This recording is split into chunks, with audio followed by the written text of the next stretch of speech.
Mais au travers de l'expérience aussi que tu as vécue, c'est quoi pour toi les étapes clés par lesquelles il faut absolument passer quand on cherche à scaler à l'international? Et ça semble un petit peu bidon de le dire comme ça, mais tu vois vraiment la différence quand tu as un leader GTM local versus quand tu arrives, tu as un player français, tu connais pas forcément grand monde, les gens ne te connaissent pas forcément. Pourquoi est-ce qu'ils iraient travailler pour ton entreprise dont ils arrivent à peine à prononcer le nom? Donc il n'y a pas vraiment un playbook parfait là-dessus. L'idée c'est d'aller, de voir, de tester et puis après commencer à investir quoi. C'est relativement simple de faire du marketing en France puisqu'en gros tu sais que quand tu as couvert Paris et la rive droite de Paris, le sentier plus la défense, tu as peut-être déjà couvert 90% de tes clients.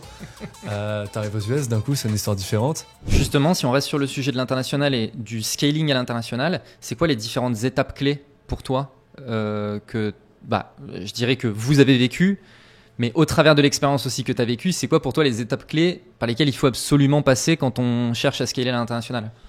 Nous, on a une approche assez pragmatique, c'est-à-dire qu'on va commencer, on va tester. Par contre, on est capable d'accélérer très très vite si on voit que ça marche. Mais sur un nouveau marché, on va pas y aller directement avec, tu vois, des moyens démesurés. On va peut-être commencer même sur certains marchés, typiquement en Asie, tu vois, ou au Japon, par des partenaires. D'un point de vue sales, on voit si ça prend, si on commence à avoir des premiers use cases. On peut les opérer potentiellement d'un point de vue customer success, marketing à distance.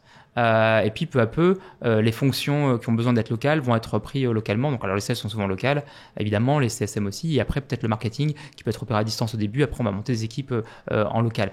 Et après on va commencer effectivement à accélérer. Donc il n'y a pas vraiment un playbook parfait là-dessus. L'idée c'est d'aller, de voir, de tester, et puis après commencer à investir quoi. Donc on part plutôt finalement d'une logique encore une fois business. Avec d'abord des sales, puis si on a des clients, des CSM, des équipes support, et le marketing peut être opéré à distance, et puis après on peut accélérer avec du marketing local, et avec ce cycle que j'écrivais tout à l'heure, qui est au début tu fais faire du marketing pour aller chercher des nouveaux leads, des nouveaux clients très rapidement avec des petits budgets, donc plutôt des événements externes où t'as pas trop d'organisation toi de ton côté, à part vraiment tout focaliser sur la partie business, récolter des leads rapidement pour les transformer, puis peu à peu tu vas faire tes propres événements, tu vas monter ta base de données, puis tu vas commencer à créer ton contenu local. Alors l'avantage qu'on a maintenant, c'est que aujourd'hui, quand un nouveau pays s'ouvre, on a plein de choses en fait qui existent. On a plein de use cases sur les différentes verticales qu'on peut rapidement répliquer dans des pays. Ce qui n'était pas le cas au début où il y avait un besoin, tu vois, de bootstrap qui était très très fort. Et d'ailleurs, dans notre histoire au début, toutes les régions étaient extrêmement silotées. Là, je t'ai fait une détail de notre organisation globale avec local, c'est cool. La réalité, c'est que quand je suis arrivé, tout était siloté. En gros, tu as l'équipe France, tu as l'équipe UK. C'était quasiment des petites entités, l'équipe US, et en Allemagne, c'était quasiment leur petite entité propre avec les sales, etc., leur marketing. Et on a dû effectivement transformer de cette approche par silo décentralisée à plus de partage, plus d'interaction, plus de synergie. Tiens, je vais produire ce contenu en Q1, toi tu feras le contenu en Q2 et on se le partage et tu utilises comme tu veux. À effectivement une approche maintenant totalement intégrée avec du global et du local sur notre marketing. Donc aujourd'hui, du coup, ce qui est intéressant, c'est qu'on est capable de scaler hyper rapidement, d'aller ouvrir un pays hyper rapidement avec une habitude, des recettes, des choses qui existent déjà. Donc voilà, je dis pas que c'est plus facile, mais en tout cas, il y a un existant quand quelqu'un arrive et qu'on commence à ouvrir un pays, quoi. Tu parlais de la partie internationalisation. Parce que moi, du coup, un des points que je voulais qu'on aborde, c'était, vous avez eu des chiffres hyper impressionnants en 2023. Comment est-ce que vous allez faire pour atteindre des objectifs qui, j'imagine, sont tout autant, voire peut-être plus ambitieux sur l'année à venir? Et du coup, parmi les leviers qui permettent d'atteindre cet objectif, j'imagine qu'il y a l'internationalisation. Et donc, comment est-ce que vous arrivez à gérer ce déploiement, quoi? Ah ouais, mais c'est un énorme enjeu pour Pigment, comme toutes les entreprises franco-françaises au début, qui gardent une très grosse partie de leur team produit et R&D en France grâce à l'excellence des talents qu'on a. C'est vrai que traverser l'Atlantique, arriver en Amérique du Nord, c'est un vrai pari, un vrai challenge, mais en même temps, on sait qu'il faut aller là-bas pour y arriver. Chez Dataiku, comme chez Pigment, j'ai vu ce pari réussir puisqu'on était capable d'embaucher les bonnes personnes très très vite. Et ça semble un petit peu bidon de le dire comme ça, mais tu vois vraiment la différence quand tu as un leader GTM local qui est averti et qui sait y faire versus quand tu arrives, tu as un player français, tu connais pas forcément grand monde, les gens ne te connaissent pas forcément. Pourquoi est-ce qu'ils iraient travailler pour ton entreprise dont ils arrivent à peine à prononcer le nom? Et je pense que dans les deux cas, c'est un truc que Pigment et Dataiku donc aussi ont très très bien su faire en ayant des joueurs locaux extrêmement importants, extrêmement intelligents et qui sont capables très vite d'avoir suffisamment de conviction pour influer la roadmap produit, mais même la roadmap GTM totale. On voit souvent dans ces entreprises un espèce de disconnect entre les deux côtés de l'Atlantique. Tu vas avoir le bureau parisien et les New-Yorkais ou les Californiens, etc. Je pense que la force de Pigment, c'est que là, on a réussi à maintenir une unité globale de l'entreprise et qu'on est réaliste sur le fait que c'est aux États-Unis qu'on veut focuser nos efforts, puisqu'on sait que c'est là qu'on va y arriver, en fait.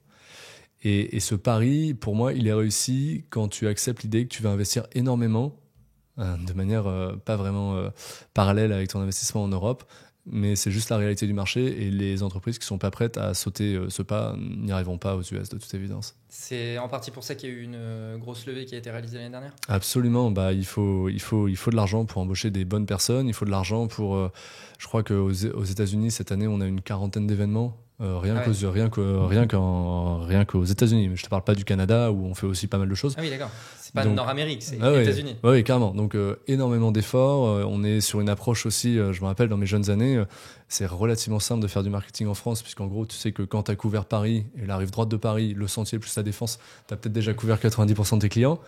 Tu arrives aux US, d'un coup, c'est une histoire différente. Donc il faut aussi faire des choix géographiques, où est-ce qu'on y va, où est-ce qu'on met l'effort et quelle intensité d'effort on met pour réussir. Et c'est vrai que les premières années c'est souvent des investissements à fond perdu, mais par définition c'est des investissements qui vont ramener leurs fruits. J'ai été très heurté par la réflexion sur Paris, moi qui n'habite pas Paris. Il y a beaucoup de bons business à faire à Grenoble, on a dit. Hein. Non, mais en plus de ça, je veux dire, je suis pas de Paris, mais force est de constater que quand je suis arrivé à Paris, je me suis dit ah oui, non mais d'accord, ok, c'est hallucinant quoi. Et franchement, ce modèle d'organisation jacobin français, il est unique au monde. J'ai fait l'expansion en Europe aussi quelques années auparavant. T'arrives à Londres, bon, il y a déjà encore beaucoup de business à Londres, mais c'est quand même déjà un petit peu plus éclaté. Et après, le pire, c'est quand tu essayes d'attaquer d'art, donc Allemagne notamment, où tu te rends compte avec horreur qu'il n'y a pas une ville, mais qu'en fait, il y en a 15 et qu'il va falloir faire des choix. C'est un bon entraînement pour se préparer à aller aux États-Unis après. oui, j'imagine. Ouais. Ok, tu mentionnais le fait que le point de départ, c'est les partenaires. Ça peut, pas forcément, mais ça peut. C'est qui les partenaires quand quoi Ça peut être des partenaires. Il y a différents types de partenaires. Ça peut être des partenaires qui on est intégrés d'un point de vue technique, donc des partenaires technologiques. Notre solution s'intègre. On va récolter par exemple sur des solutions d'A/B test que nos clients vont avoir une solution d'A/B test et puis Content Square, ils vont pouvoir récolter des informations de leur solution d'A/B test dans notre outil. Donc c'est vraiment de la techno pure et dure. Puis après il y a aussi des partenaires stratégiques ou commerciaux qui vont aller en gros te vendre quoi, ou en tout cas faire du referral pour ce que tu fais. Donc ça peut être ça, tu vois, quand tu approches dans un pays, tu peux avoir non pas une force commerciale qui est Content Square, mais avoir des partenaires qui sont évidemment formés, certifiés et qui après peuvent te vendre et faire des premières relais sur ta force commerciale. Et est-ce que par exemple, vu que vous faites du enterprise, vous touchez du coup beaucoup aussi de boîtes, beaucoup de vos clients ont une approche très globale et sont présents à l'international, j'imagine.